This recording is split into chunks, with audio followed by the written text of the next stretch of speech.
Dahil napasubo na at nagsalita na willing naman daw po, ayan na. Statement po ng Executive Secretary ng ating Pangulo na si Lucas P. Bersamin po, mga kababayan. Siyempre, kapag po galing kay Lucas Bersamin o Executive Secretary, nandiyan na din po, no? Merong kumbaga, pagpayag ang Pangulo na ipakita sa mamamayang Pilipino yung statement na yan. Sabi dito, which is narinig natin, mga kababayan, kay Congresswoman Luistro, na okay naman, willing ang Pangulo, dating Pangulo, na isubmit ang kanyang sarili sa ICC. So ngayon, be careful what you wish for, dapat. If the former president, baka magtago na itong mga ito, simula nito If the former president desires to surrender himself to the jurisdiction of the ICC, which is yun yung narinig natin, nung ini-interpolate siya ni Congresswoman Luistro, the government will neither object to it nor move to block the fulfillment of his desire. Okay naman pala siya di hayaan na natin siya. Di ba? But if the ICC refers to the process to Interpol, which may then transmit a red notice to the Philippine authorities, the government will feel obliged to consider the red notice as a request to the honor. Yan yung pangalawang pwedeng mangyari, no? Ito po yung sinasabi natin, mga kababayan, na yung sinasabi ng mga DDS, walang jurisdiction yan. Ganito, ganyan. Pwedeng makipag-ugnayan ang ICC doon sa Interpol, mga kababayan, upang ang Interpol makipag-ugnayan sa ating Philippine National Police o ang pambansang kapulisan para arestuhin o para serve ng warrant of arrest ang dating Pangulo ni Claudia Bayagwen. Ano yan?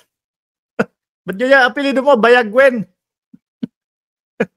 Nagulat ako dun ganun po yung isang pwedeng mangyari, mga kababayan. But if the ICC refers the process to Interpol, which may then transmit a red notice, to the Philippine authorities, kasi po tayo, mga kababayan, konektado tayo sa ICC. Di ba, Tina B? As a request to be honored, in which case the domestic law enforcement agency shall be bound to accord full cooperation, aray ko po, Lord, to ICC, full cooperation to Interpol. Bato de la Rosa, Diyos ko, Lord. Kailangan kapag yung mga pinapakita na yung mga ganitong liham o statement, mga kababayan, yung yung mata na kay Bato de la Rosa, yung mata na kay Bungo, at kung sino pa, kahit sa dating Pangulong Duterte, dapat nandiyan na yung mga mata. Baka biglang baka biglang mawala na itong mga ito. No? Mga bossing, sabi ko naman sa inyo yung sinasabi ng mga DDS, walang jurisdiction. Ngayon,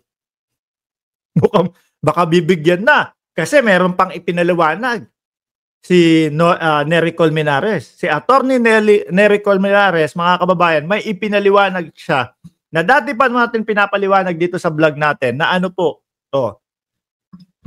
yung pag-iimbestiga, kay dating Pangulong Duterte, bago bumakla sa ICC, covered pa ng International Criminal Court. Yun, mga boss. At eto pa kung hindi daw o walang jurisdiction at naniniwala ang ICC na walang jurisdiction sila sa Pilipinas, di dapat umpisa pa lang hininto na nila yung investigasyon. Yun ang pinakamadaling pag-intindi. Bakit kaya tuloy-tuloy itong ICC? Yan po, matatalino po yan dyan sa International Criminal Court, mga kababayan. Bakit kaya tuloy-tuloy pa din yung ICC? Wala naman silang jurisdiction. Di parang nagpapagod lang ho sila nun, mga boss. Parang nagpapagod lang po sila. Pero dahil alam nila na pwede at uubra at maaari na serba nila ng warrant of arrest ang dating Pangulong Duterte, mga bossing, tuloy-tuloy sila. At ngayon, nag-uumpisa na po na bumukas ang pinto ng Pilipinas tingin ko, pagbalik sa ICC. Sabi ni Sir Lito Dagale, galing ako sa kabilang channel, mga DDS, mag-people power daw sila. Nag-iiyakan na. Mag-people power na kayo. Ano?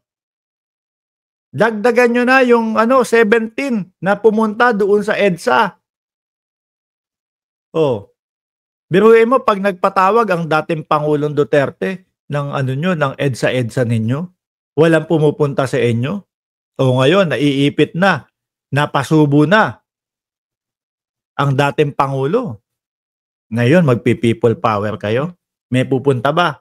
O baka nasa comment section lang, people power! O, dating Pangulo, nandito po kami para sa inyo. Nasaan ka? Sa labas ka ba ng Kongreso? Wala po, nandito lang sa comment section. Hanggang dito lang po ako. Hindi uso yung people power sa sa comment section. Kailangan pupunta kayo doon. Oh. Wala na ho, mga kababayan. Dito po sa nakikita natin, unti-unti na pong bumubukas ang pintuan ng Pilipinas sa muling pagbabalik ng International Criminal Court. Kung hindi man po, mga kababayan, may isa pang way. Ayan, isa pang way, pwedeng kumonekta ang ICC, sa Interpol, at ang Interpol ang magse-serve ng warrant of arrest sa pamamagitan po ng Philippine National Police. Kaya nung mga nakaraang buwan, nagbigay na ng pahayag ang PNP na na hindi nila sasantuhin si Bato de la Rosa, si Bongo, at si dating Pangulong Duterte. Ayan yung wish nyo. Di ba may mga nagsasabi sa inyo, sige na, gawin na yung ICC na yan, na magkaalaman na, na magkagulo na daw po ang bansa natin, mga boss. Ano kaya yung mga pinagsasasabi ng mga DDS na magkagulo yung bansa natin, Samantalang sa oras na pag sila ay pinapatawag ng dating Pangulo, 17 lang po ang pumupunta sa kanila.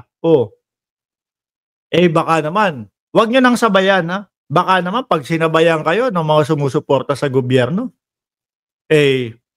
wag nyong gagawin yon. Guys, hayaan nyo na sila doon, Baka yung mga yan, ibilang pa kayo doon sa numero nila. Ito ang mga kasama nila.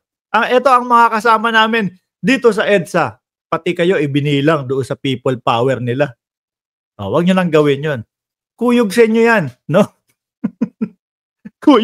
kuyog sa inyo yan. Ako, hindi naman ako makakapunta doon. Wala ako dyan sa Pilipinas. Sabi ni Sir Archie Beroya, araw-arawin na nila ang power na walang people, walang makialam sa kanila doon. At ito pa, may isa pang huli na kasinungalingan ng dating Pangulong Duterte. Yung una sabi, walang pamasahe. Kaya nga nagbo-volunteer. Kaya nga nag-volunteer yung mga yung mga kongresista. Sige, kami na bahala diyan sa pamasahe o kung saan sa gastos ng dating Pangulong Duterte. Tapos ngayon, yung medyo naiipit na, may 1 million pala na pansuporta doon sa mga kapulisan na nasira ang buhay dahil do sa mga utos nila. Ang gulo ho, mga kababayan. Ilan pa lang po yan, 22 minuto pa lang ho tayo na nagtatalakayan dito. Ilan na po, mga kababayan, ang lumalabas na kasinungalingan po ng dating Pangulong Duterte.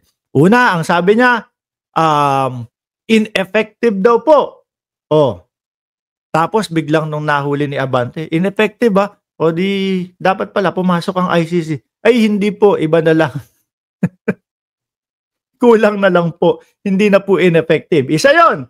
Pangalawa, yung walang pera pero may 1 million para sa mga kapulisan.